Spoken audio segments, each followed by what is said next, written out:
Anthony, I'm vaccinated fully and ready to party. Happy Friday. I'm Anthony. Welcome to No Vacancy Live. That's my friend Glenn. You're watching the #1 show in hospitality.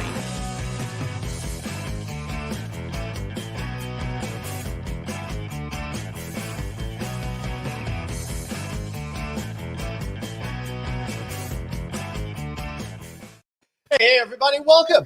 No Vacancy Live. Anthony Melchiori right there. And, of course, I'm Glenn Hausman. Anthony, so great to see you today. So I got that vaccination last week. We took off Thursday so I could recover. And you know what? My post-vaccination experience, it really felt exactly like how I feel before we do every one of these shows. I woke up in the middle of the night. I had a bunch of chills and stuff like that and anxiety. But then I got over it pretty quickly. Double vaccinated Glenn. So now you're double vaccinated, Glenn. What are you going to do? You're going to go to Vegas? Yes.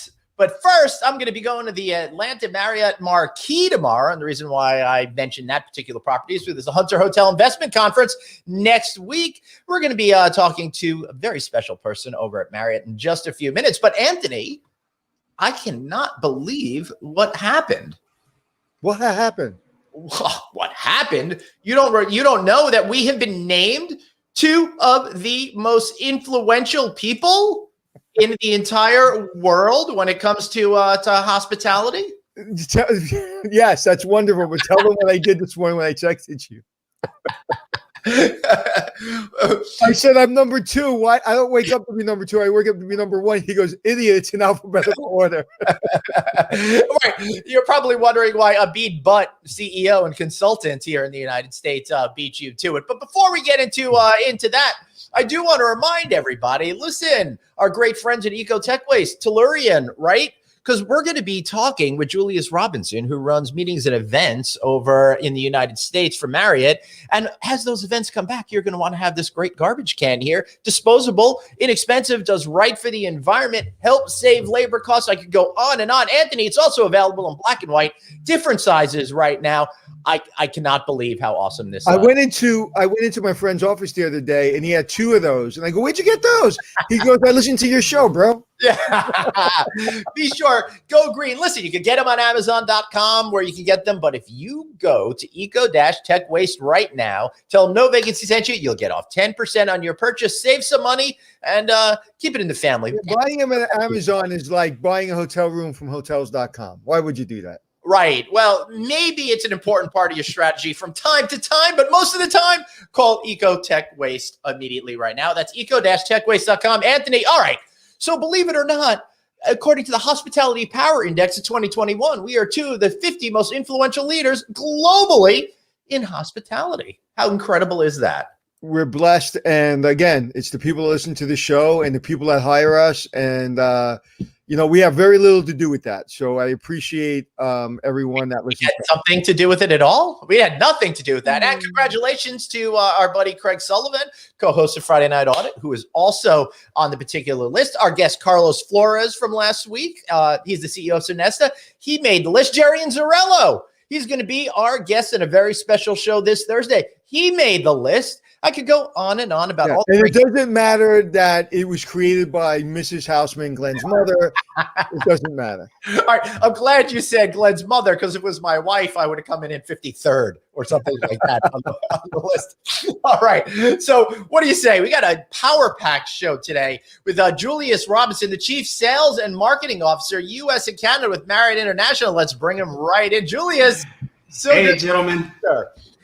So how does it feel for you to be hanging around 2 such influential global figures here in hospitality? Well, I gotta say, this is a very distinguished honor. And for me to be here just after the announcement, I'm so excited. Thank you for the time. I got to tell you something. Every time I meet a Marriott guy, and obviously everybody I know in Marriott knows you, and matter of fact, my friend Manny is good friends with you. And apparently she says she owes her position to you. And so she's says a lot of great things about you. But one thing I ask all these people, it would be Manny or Mike Stengel, 28 years with one company. Yeah. Are you that good or that bad? It's a great question. Oh, what a great question to kick off the show. You know what? I got to answer you, Anthony, just by saying that for Marriott, it's 2 things that keep me there. One's people, and one's opportunity. So love the people. Hard to get rid of the love you have for the folks you grew up with, and an opportunity. Every time I think about doing something different, there's a brand new opportunity at Marriott. So that's what's kept me around. Yeah, and you've got quite the opportunity now in your position. I mean, that's almost as big as it gets. So congratulations. I mean, 28 years of hard work and consistency. And listen, everybody that knows Marriott knows that they're the ones to beat. And so I'd imagine during the pandemic and just being with Marriott through the growth after the acquisition of Starwood, you must be a busy guy. It's a busy time. We're excited. Things are starting to come back, as you know. The country is big, right? And so there are many different things happening all across the U.S. and Canada. But it's an exciting time if you're in the hospitality industry. I think we all feel that energy coming back, which is fantastic. Oh, yeah. I'll tell you, Julius, we're definitely feeling the energy coming back here. For the last 2 months on the show, it's just been building and building and building. And we're seeing such positive energy from people here right now. Now, we're doing a couple of special shows this week in New York City, for example. On Wednesday, we're going to be from the Mark, and a little show note to everyone out there. We have such a jam-packed day. We're going to be starting at 11:30 a.m. that day. So an extra 30 minutes on the front end of the show, because we're going to be talking to a lot of people over there, including world-class chef Jean Georges. Can't wait for that. Julius, what are you thinking about New York City, and how does that tone and temper and vibe compare to what you're seeing in other areas of the country, such as Orlando Marriott World Center, which is right behind me, for example? Yeah, that's a great picture you got back there. Thanks for having us represented so well. Yeah, that's gorgeous picture over there. There you go. Love it. Looks great. We just need more people at the pool. That's it. Right. But it looks fantastic. You know what? One thing I learned is when you're taking property pictures, never include people in them, because the clothes and hairstyles go outdated quicker than you want to get new pictures. A little pro tip. That's a good little tidbit for the industry. Absolutely. Julius, take it away. All right. Well, Glenn, thanks again for having me. And just to answer your question, I'm a Jersey boy. I grew up in New Jersey. So New York City's near and dear to my heart. It's really exciting to see New York City start to show signs of coming back. I was just up there this past weekend. People are moving around. There's an energy about the city. It was a beautiful weekend. And I think we're starting to see it. When the pandemic kicked off, and people started to, venture out, you really saw the destinations, Florida, the ski resorts, things like that, start to really grow. And now they're doing really well. But to have the energy coming back to New York City, to also have hotels that were closed in our portfolio in Chicago and some other cities like that starting to reopen this week and next week, it's just really exciting stuff. So the mayor announced that, or the governor announced that New York will be back fully in July. We're very excited about that. I think it's a sign that people can start to look and see what opportunities might be there for their family travel, but also for business travel as things start to come back. So really excited about what's going on there. Yeah, and hopefully Broadway will be open by September. I know there's going to be some off-Broadway stuff happening, and but they're looking to put some shows up before Christmas. So, and international travel will hopefully start happening. Listen, New York, without Broadway and international travel, it's going to be hard to have it fully back. But Rockaway, the Rockaway Hotel, I went there the other day here in Rockaway, Queens, and it's packed. I mean, the restaurants are packed, according to the guidelines, of course, but the rates are getting bigger, much bigger rates than New York City. So, if you love the beach and you love Rockaway, the Rockaway Hotel is unbelievable. So we're starting to see signs of life. And it's a brand new hotel, so thank God for them, because they opened right in the middle of the pandemic. Good for them. That's great. which is exciting. So New York is coming back. We're talking a little bit about how we're starting to feel better. Julius, as you're getting out there and you're thinking about how you're going to move your company forward with event sales and stuff like that, what is the general psychology of people out there when it comes to leisure and their thoughts of getting back to doing business the way that we were accustomed to for so many years? Yeah, great question. So I think cleanliness is still important. People want to be in an environment where they know that things are clean, that wherever they're going, whether it's a restaurant, whether it's a hotel, that people have taken the time to lay out everything that they needed to be safe and to be secure. And so that's really important. But I also think that you sort of feel the energy when I say it's coming back, whether it be for leisure travel. Both of you are vaccinated. I'm vaccinated. There's like this moment that you get after the vaccination that you can go out and do anything.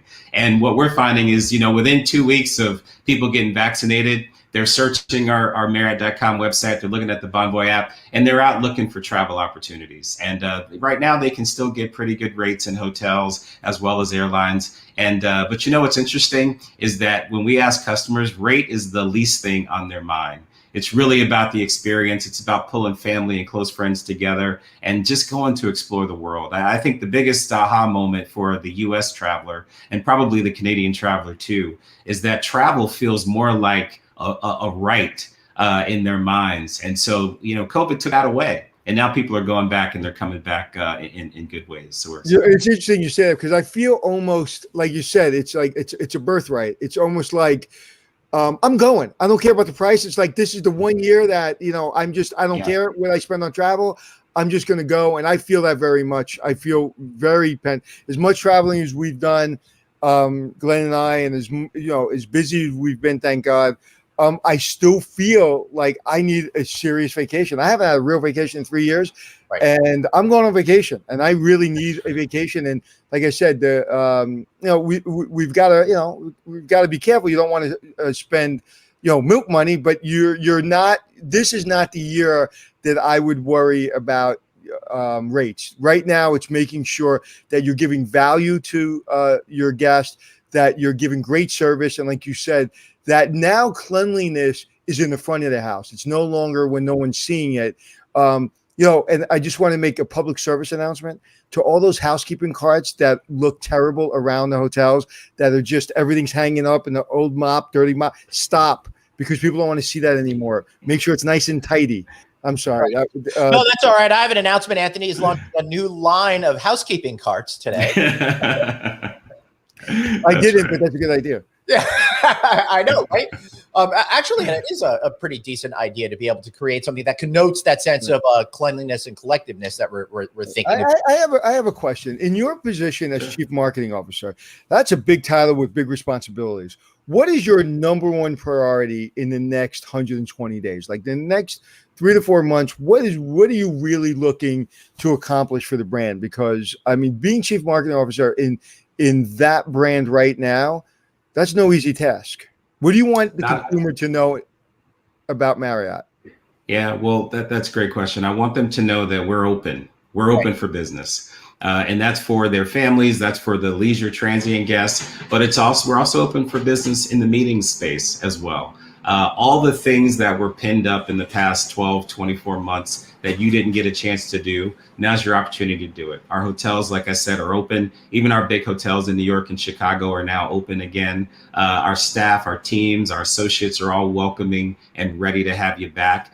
And I think one of the things that's been really important about this journey is the hotel teams inside the hotel. Mm-hmm. Everybody's come together as a family. And so when meeting planners are coming in to do site visits now, they can see it. Before they would just meet with the salesperson or maybe the events person. Now they're meeting with the director of engineering to talk about the air quality. They're meeting with the housekeeping team to talk about how well we're taking care of the place. And so that sense of community in the hotel, that's what I want people to feel. So our marketing is just about that. It's about this reconnection to travel, getting people back out there, letting them know it's safe, and letting them know that the experience that they can have this year is available across our 30 brands. That's the focus for me.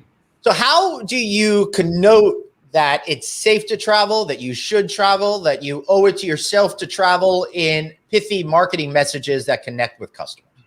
Great question. We launched, I mentioned earlier, we launched this commitment to clean early on, and we did some marketing and advertising around that, just talking about the basics of what it takes.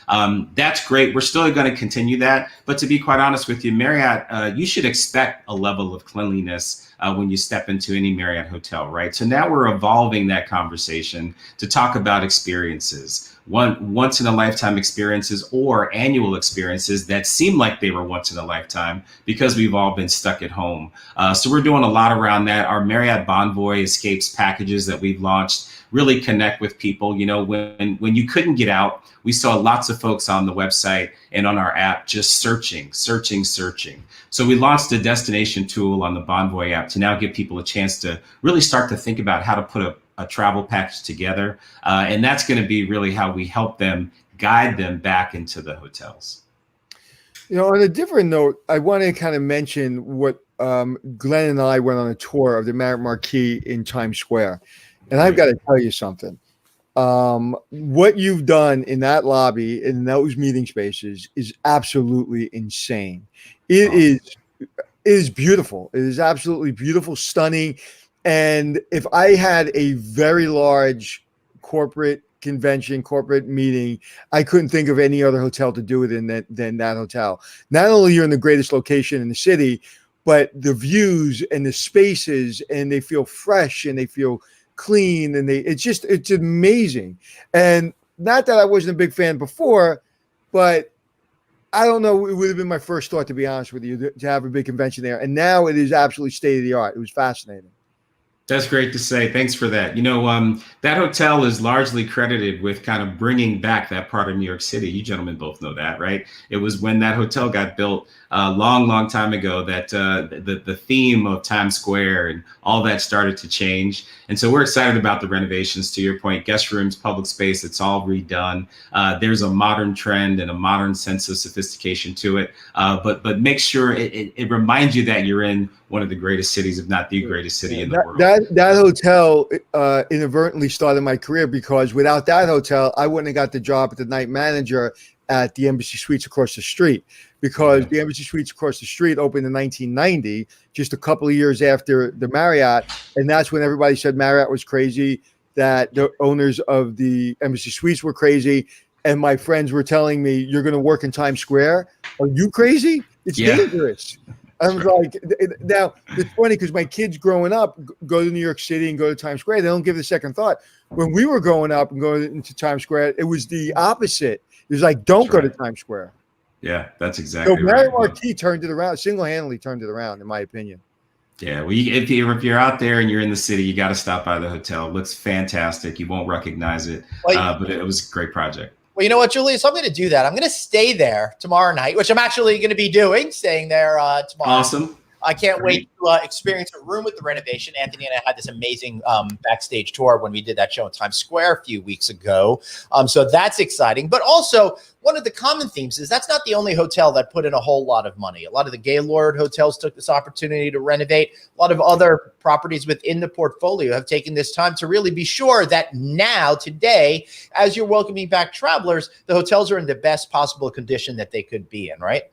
Yeah, I would agree. I mean, one of the great testaments to our industry has been the investment that our owners have made in our hotels, and in many cases accelerated the renovation schedules because the hotels were empty. That's right. So the natural inclination might be to pull back because of a resource perspective, but many of our owners said, no, let's move ahead, let's get it done faster, so that when our customers come back, they're coming back to a better experience. And so shout out to our owners there. And I think that says a lot about your brand, because they had the money to do it and the wherewithal to do it. A lot of hoteliers didn't, but your brand is so strong, and everybody knows that from a revenue management standpoint and a marketing standpoint, it's, Marriott and, everyone else. And I think that that's the power of the brand. When you're in a pandemic, you could still renovate because there's still capital there, because, you had some really good run-up years before the pandemic. Yeah, that's fair. I mean, look, our customers continue to show their commitment to the brand. Even when they couldn't travel, they were still on our Bonvoy app. They were still doing things that got them Marriott Bonvoy points, so that when they could travel, they would be able to maximize those opportunities. And so the family community inside the 145 million Bonvoy members we've got out there today is strong, and it will continue to grow. It's interesting because I really think, from my perspective, everything changed. I ran the Nickelodeon Hotel right across from the hotel that my friend Glenn is at. And everything changed when I saw Mr. Marriott standing next to SpongeBob, and then him standing next to Ian Schrager, all within like a 48-hour period. I was like, wow, It's really not your grandfather's Marriott anymore. And then, and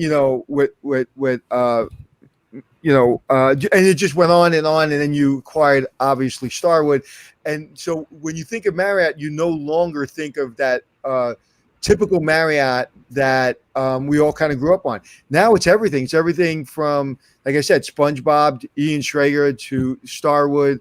It's just amazing what you've accomplished. And the Moxie brand is one of my favorite brands out there. It's fun. It's fun. I'm assuming you've been to the Moxies in New York City. They're great hotels. As a matter of fact, we have done live broadcasts from there. And we've had Mitchell Hochberg of the Lightstone Group, which owns the property.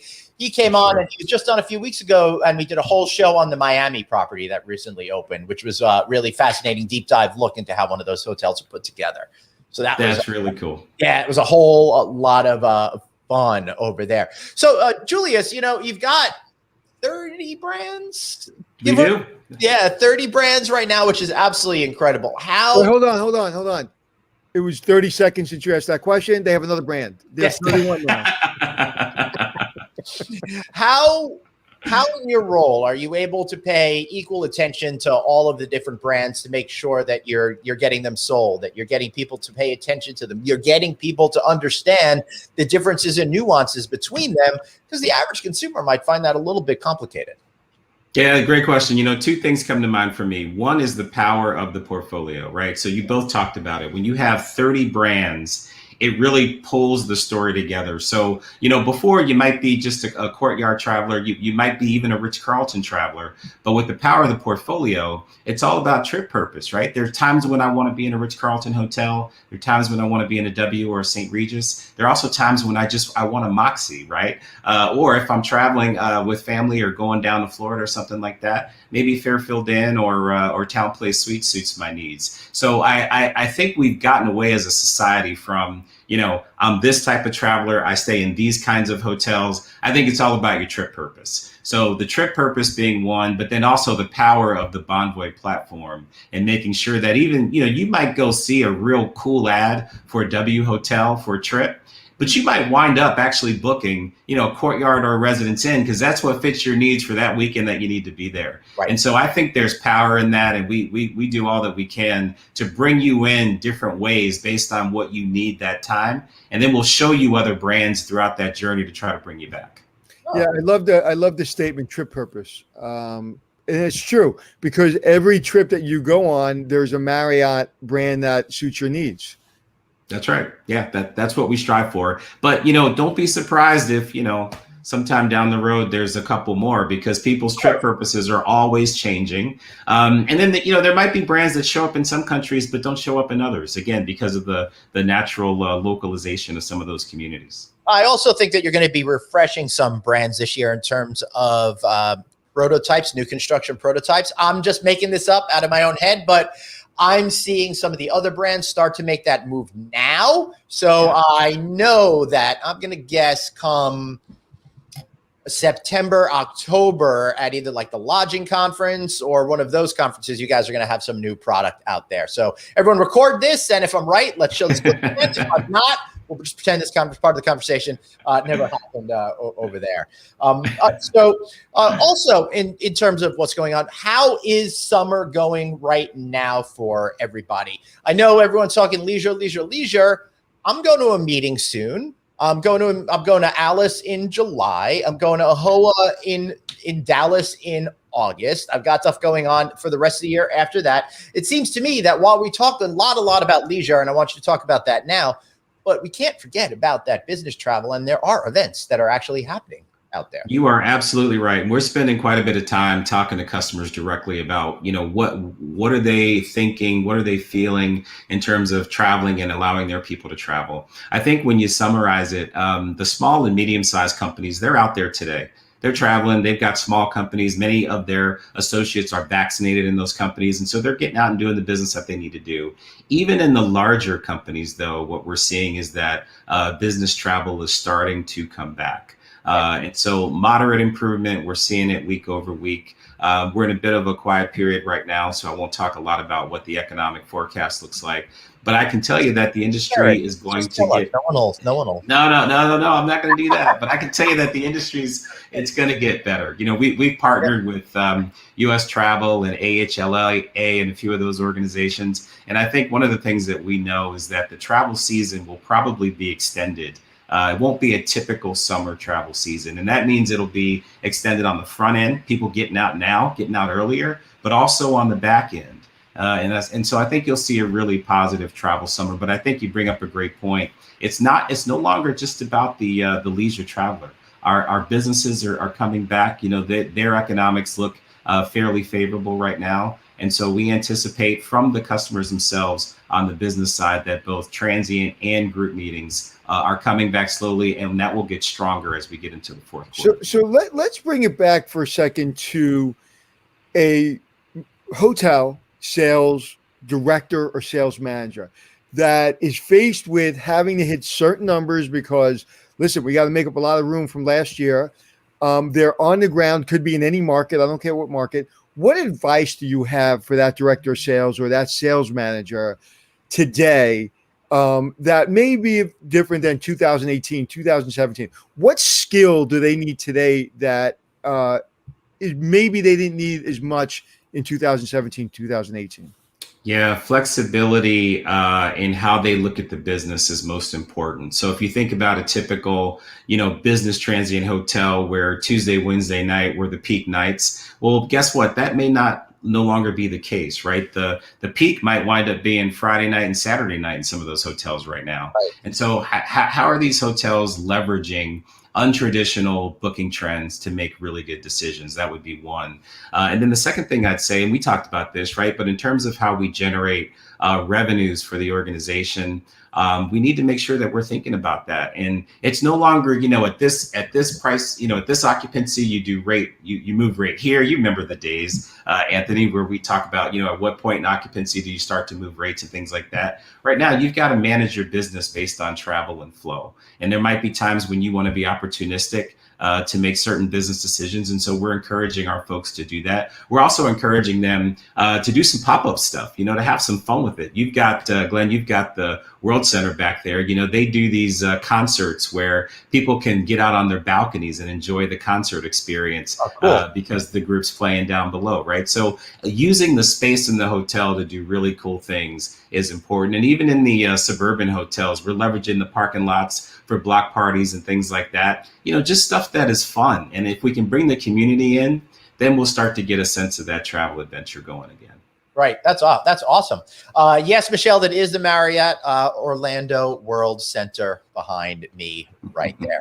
Really cool property over there. A little bit earlier on in the conversation, Colleen said that she read that all airlines are filling the middle seat now. Delta was the last holdout. And also, as of May 1st, every airline except, I believe, JetBlue has now canceled their refund anytime policy if you buy a basic economy ticket. So the airlines are confident that things are coming back, and so should you be. And Julius, I don't know if you have any trips coming up, but I've already purchased all of my flights for the throughout the summer because I'm getting a little nervous that they won't add capacity, and I want to be the smart guy and get in before it gets too expensive to travel. Me too. I'm with you on that. I'd rather give the money to my hotelier friends over there when I get there to the other side. That's interesting that you're talking about that people are getting back on the road and doing business. I heard a lot about consultants and stuff like that. We're the first group that was out there. I'm seeing people more and more getting out there. Do you feel that this trend is just going to continue, or are you concerned at all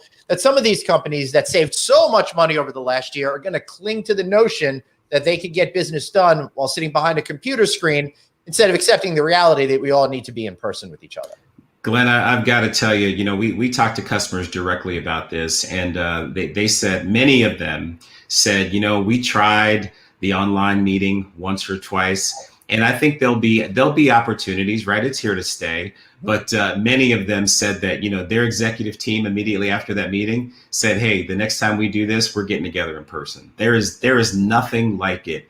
And to think about, a workforce that's been remote for over a year, we've got to build that culture back across these companies. And the only way you're going to do that is to get people together, to laugh, to smile, to joke, share a few libations along the way, and enjoy each other's company. So we're strongly encouraging people to get out there and enjoy that moment. Just be safe, be careful, follow the CDC guidelines, and everything will be okay.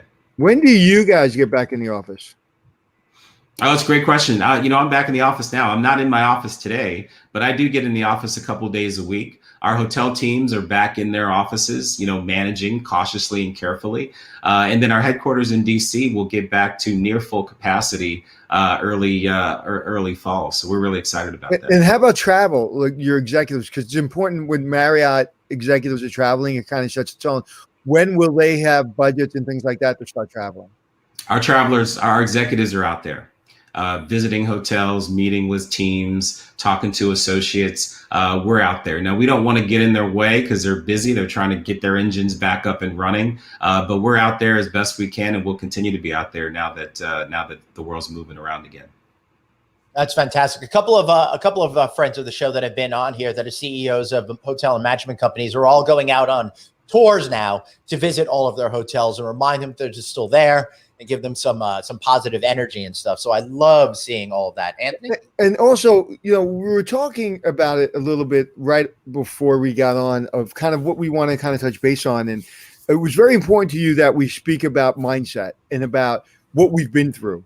And I know I'm experiencing burnout, and I'm doing everything I can to manage my burnout. Because coming out of this and now going full speed, well, I'm tired going out full speed because the last year has been so intense.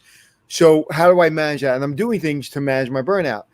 So what do you want people to know, either on your team, your friends, your family, of kind of how to take care of yourself going forward? Because we've all been through, some of us been through more hell than others, but everyone's, there's no one on earth that hasn't been touched by the last 12 months in this pandemic. Yeah, you're absolutely right. And thank you for bringing it up. Everyone has made a contribution, positively or otherwise, right, to what we've gone through the past 12 months or so. And so we spend a lot of time in our organization talking about our take care philosophy, how people need to look out for one another. Marriott's culture is one of the cornerstones. It's the cornerstone of the company. And so how do we reinvest in that culture, get people moving around again, talking again? And when we talk to our associates, the thing that they missed the most was the interaction. People touching people, getting together, having conversations. That's what they missed the most. And I think, to your point, now that we are getting towards a vaccinated society and the cities are starting to open up again, as well as the destination markets, take travel as an opportunity to clear your mind. We did some survey work the other day, and, just the thought when people go online, just to think about where they want to go for travel, their energy level rises and they get more excited and they're happier. Their genuine state is happier. So travel does equal happiness. And we want to make sure we exude that. And so we're trusting that people can use our hotel as that refuge, leverage our associate community to get the things done that they want to get done, bring those close family and friends together. But it's been a tough time. And I think we all owe it to ourselves to go out, experience the world a little bit differently, and to enjoy what this great country has to offer. And thank yourself for getting through it. It's like we're all so hard on ourselves. It's like we've been through a lot. You have to thank yourself and forgive yourself for maybe not being as strong in some moments, because hopefully this is a once in a lifetime, or once in many lifetimes, hopefully, situation, and we made it through. We look at the Great Depression or World War II or different marks, and we look at those people as heroes, and we're like, wow, they've really been through it. And the people that have gone through this, in a lot of respects, are heroes. But so I was reading an article the other day about nurses and doctors and stuff. When you call them heroes, it almost takes away from them. Some of them said, because they're not heroes; they're just regular people, and it almost like you expect us to work under this duress, and you expect us to put our cape on. Well, you know what? It's exhausting. And we have mental issues, and we have physical issues and emotional issues like everyone else. So it's not enough just to say, hey, that person's a hero. It's about really asking, when the next time I've been saying to people, next time you ask someone, how are you? Like, really ask them, how are you? Yeah. Wait for an answer, right? Right. Yeah, or answer in a different way so they really respond. Well, if you don't answer great or fine, then people don't know how to respond to you. So we gotta figure that part out of it. So we're reflexive with the hey, how you doing? Great, thanks. You know, it's interesting. I saw something, not to get too deep on this, but I saw something on line yesterday or this morning that showed 4 or 5 celebrities that all suffered from depression and all unfortunately took their life. And they all had big smiles up until the day they died. And they said, this is what depression looks like, with big smiles on their face. So when you ask someone how they're doing, make sure you ask them how they're doing, because not only whether it be you're selling hotels or you're running hotels or whatever you're doing, we can't forget that, you know, the last 12 months have been, you know, interesting. And in some ways, I've almost forgot about the pandemic simply because we are so busy. But every once in a while, I'm like, wow, this has been an intense 12 months. It was yesterday when we were getting the Lysol wipes and wiping off our groceries, right? Right. That's right. And I think you both can attest to this. You know, one of the things I worry about is young people coming up in our industry. I mean, think about our industry and how cool it is to be in the hospitality industry. And I do worry that the impact of the pandemic will make people think about being in other industries, but can't stress importantly enough how great this industry is. What travel's done for me and hospitality's done for me, I never could have done, you know, without it. And I just hope others can have that same experience. Look at what Marriott and your work ethic has done for you. You're sitting in one of the greatest positions in business on earth. So let's take it out of Marriott and out of the hotel business. You're sitting in one of the most powerful positions in American business. And you couldn't have done that unless you were in the hospitality industry. And now I've been telling people every day on the show and every day privately, there's never been a better opportunity to be in the industry as a young person, because a lot of people left the business. A lot of people like, no, I'm good. I'm doing something else. I'm making good money. I'm making just as good, if not better. I'm not going back, or I'm making less, but I have less stress. It is the greatest opportunity I've seen in my 33 years in this business to go from an entry-level employee to being a pretty high-level executive a lot quicker than you would have when we were growing up. That is so true. Anthony, I started my career as a part-time reservations agent, taking calls over the phone for the hotels in New York City. And so to have that experience and then 28 years later be here talking to you gentlemen is just wonderful. So what is your personal mantra? What is your personal slogan to get you through? Because working in a corporation, I don't care if it's Marriott or anybody else, for 28 years and getting to that position, you've had good days, you've had bad days. What is your personal mantra? You know, I've always had the affinity for hospitality, but you know, to me, it's you know, the story here is all about the journey, right? And to your point, there are going to be good days and bad days, but you got to stay focused on the journey. You got to know what's important to you, and you got to be a good listener. You know, you can really help your career out by spending time listening and learning from other people's stories, because you can then avoid those mistakes. So I think if you put all that together with a good, strong work ethic, sky is the limit. And that's what I love about our industry. Yeah, that's pretty impressive. So Anthony and I have been talking to a lot of schools throughout this whole process and telling them that we do believe that it's the best time to get involved in hospitality. And how did you keep your vision straight over these last 28 years to manage to keep taking on new challenges, to move from a position, you know, taking reservations to now being the chief sales and marketing guy in the United States and Canada? Did you even dream that was a possibility at the beginning? What did you want to accomplish at the beginning of your career? And how did you take that journey that got you to the seat that you're in today? Yeah, great question. You know, you know, the hard part about our industry, which is kind of cool, is that it's always changing. So you should never say, I want that job, because normally that job ain't going to be there, right, when you get there in 5 or 10 or 15 years. But I've always tried to build a toolkit that allowed me to have flexibility in the industry. And what I love about our industry is we need all kinds of people and professions to be successful in it. And so I just tried to do jobs along the way that help build that toolkit. And over time, it starts to pay dividends for you. And I've had that opportunity. And again, Marriott's provided me with just a tremendous amount of opportunities along the way, because Marriott also morphs and evolves and becomes different every couple years. And so that always creates room to grow. And so if I feel like the work that I do is valued and I'm able to contribute and help other people in the process, and there's always something new coming, why would you go anywhere else, right? Yep. Isn't it interesting? You said the word toolkit. I love that, because how many times have you been in a position or someone has promoted you or asked you to be in a position and you're like, okay, thank you very much. You take the opportunity, and then you go sit at your desk and go, now what do I do? Right. Right? How many times that happen? And you open up the toolkit and you're going, it's not there. It's not there. That's right. And then somehow you go to your neighbor or you go to your, and you get, hey, do you have a tool I can borrow? It's the same thing. You go to a friend, you call a friend and go, hey, I just got this great gig and I said yes to. And my favorite line is, bite off more you can chew and then chew it. Yeah. I need to borrow that tool. Can you help me? I'm like working right now with, he doesn't know it, but he's coaching me through some things right now in my business.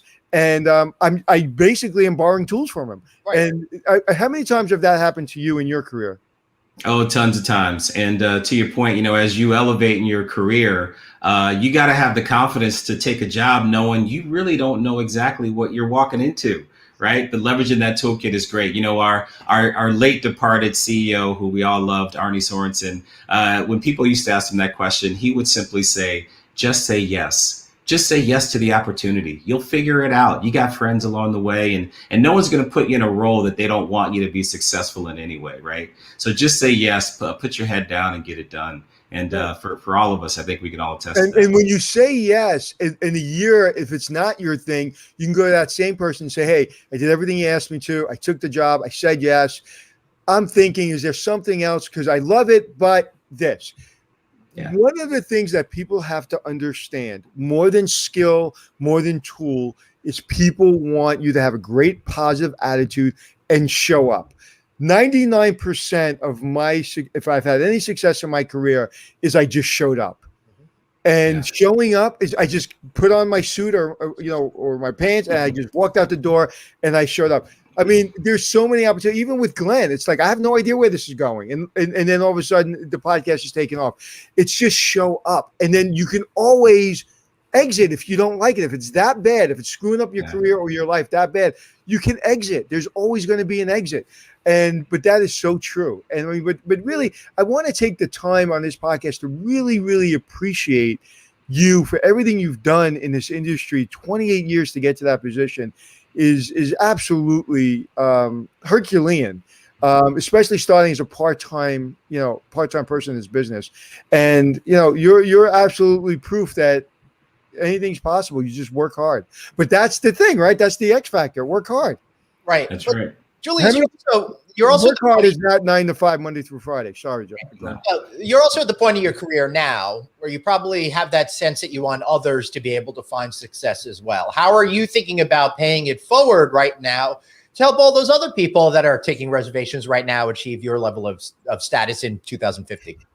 Yeah. Well, first, being a good example for them. I think that's important because, right, people can emulate what they see. So if they see a good leader that's making good decisions and cares about them, then hopefully they'll care about others as they come in their career. So that's important. But also, to your point, looking for those moments, right? Like, well, once you get to a certain level in this industry, it's no longer about your shine. Your shine comes through other people's shine. So how do you find those moments to give people a chance on stage to make their first speech or do their first executive meeting in front of the big right. executive team, right? And so trying to create those opportunities and just giving them the comfort that they can get there, I think is what it's all about. And what do you say to young people that don't look like me and Glenn, but look like you?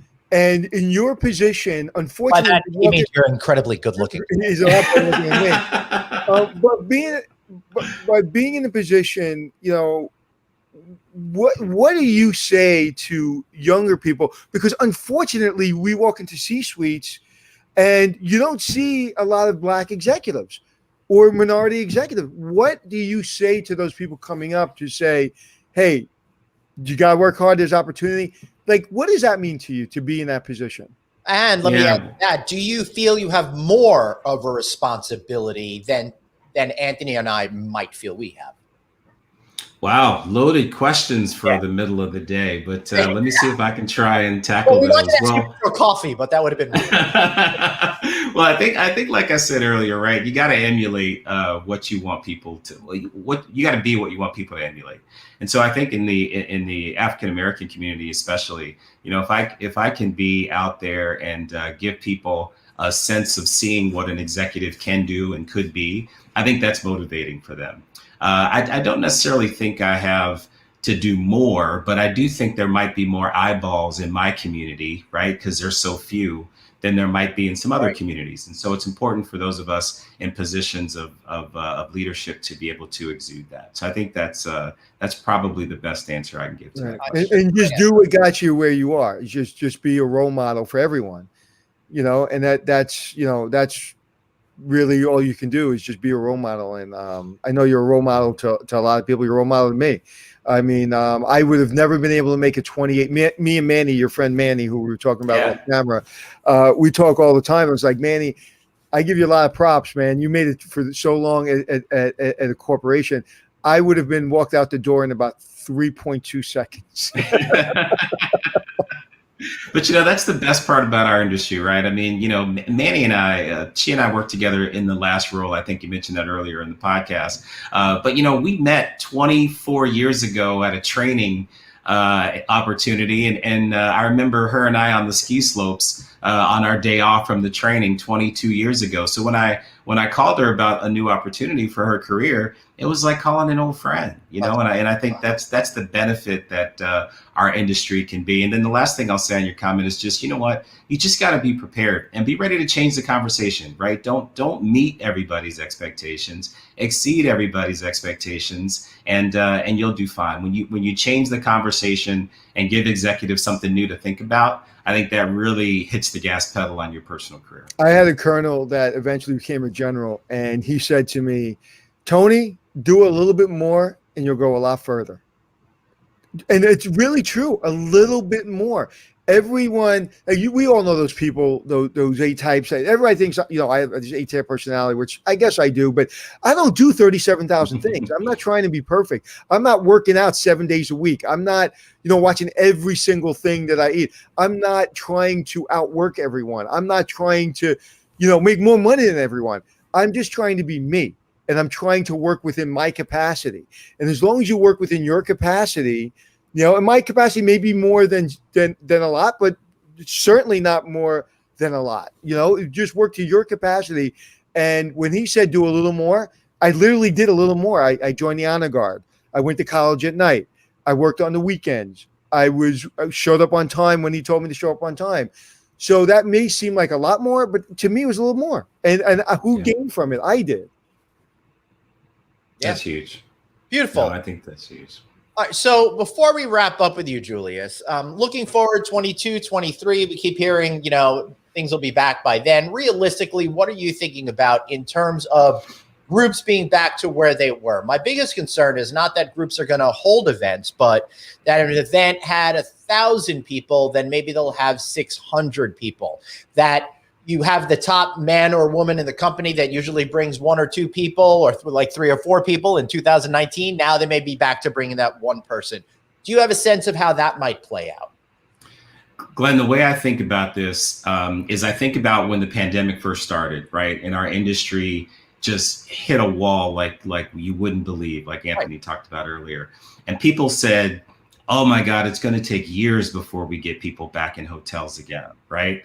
And look at where we are today, right? People are out there, they're feeling more confident. Some people worried, when will I ever get on an airplane again after 9/11? And guess what? 6 months later, they were on airplanes, right? And so it could be just my personality, but I'm optimistic. I think that this is a great industry and it's resilient. And this right that you talked about for travel, I think that's going to bring people back. And, there's always going to be those meetings that are going to be a little different. Maybe it's 800 peak instead of 1,000 to your point, but the other 200 are online, right? Experiencing the meeting somewhere else. The other thing we're looking at in some cases is maybe the planner's not comfortable getting 1,000 together in one place. So they're doing 250 in 4 cities at our Marriott hotels, right? And so that's also an opportunity. So with this comes all kinds of innovation that we just got to take advantage of. And if we at Marriott can be out there, be positive, send the right messaging, give people a sense of how great this portfolio of hotels are through the Bonvoy platform, I think we'll be okay. And I think our industry will be okay. And I think business is going to come back. Business is going to come back because if there's a silver lining to this pandemic, we all spent a lot of times with our families at home. And we all spent a lot of time with our families at home. So everybody's, wants a little business time. And, and I listen, we've said Vegas, all you got to do is look at Vegas. The best week in 8 years was last week in Vegas. Amazing. And when people look at it, and again, me and Glenn being big fans of Vegas, it's not like everybody's running down the street drunk in Vegas. Everybody's just getting back to going to nice restaurants, enjoying beautiful service and hotels, and being an adult, and feeling good about travel. And I don't think, in my personal opinion, any city from a business perspective has done it better than Vegas. Right. Hey, Mars sold out his whole residency in 6 minutes in Vegas, and Earth, Wind, and Fire just announced some shows at Venetian in November. How cool is that, Julius?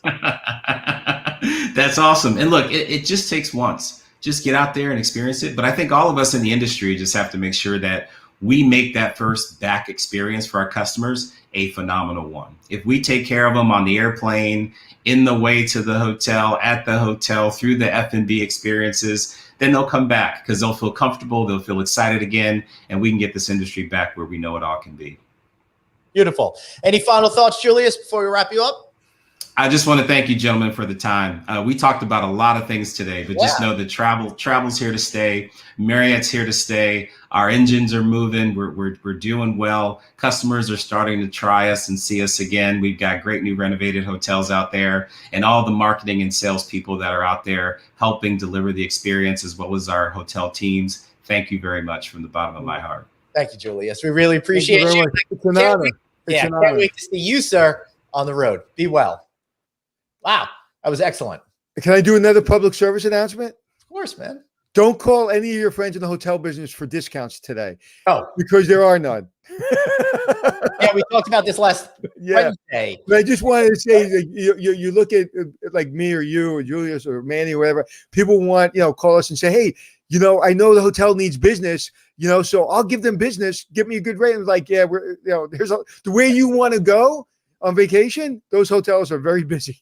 Yes, for sure. All right, everybody. Now listen, Jerry Inzarello has been on our show a couple more times, and he is joining us live in person later this week. But he's also up right now with Hotels Magazine. He's up for Hotelier of the World Award. He would really appreciate it if you guys went to hotelsmag.com right now, got yourself an account over there, and vote on him as being Hotelier of the Year. Hotelsmag.com, Hotelier of the Hotelier of the World for this year award. Go ahead and do that. Right. And what I want you to do is I want you to look him up if you don't know who he is, and you'll know why you should vote for him. He comes from my neighborhood. I met him just a couple of years ago, and he grew up where I grew up in Brooklyn, and he's just a regular kid from Brooklyn, as we say, busboy from Brooklyn like myself. And he is an inspiration. He changes people's opinions and he changes people's behavior. And even in the thing that he's doing now, he's doing something that is so big and so different and so just changing people's mindset. And he is one of the true leaders in this industry. So don't take it on my word or Glenn's word. Look him up. He deserves your vote. Right. And while you're looking stuff up, why not look for us on Apple Podcasts, iHeartRadio, and wherever else you like to download your shows. Get our audio version there because we know sometimes you're out walking that dog, you're out there commuting again, and all of that kind of stuff. So don't miss any of No Vacancy Live. Listen to it every single day on those sites. Anthony, any final words before we wrap up today? No, my friend. I'm glad you're double vaccinated.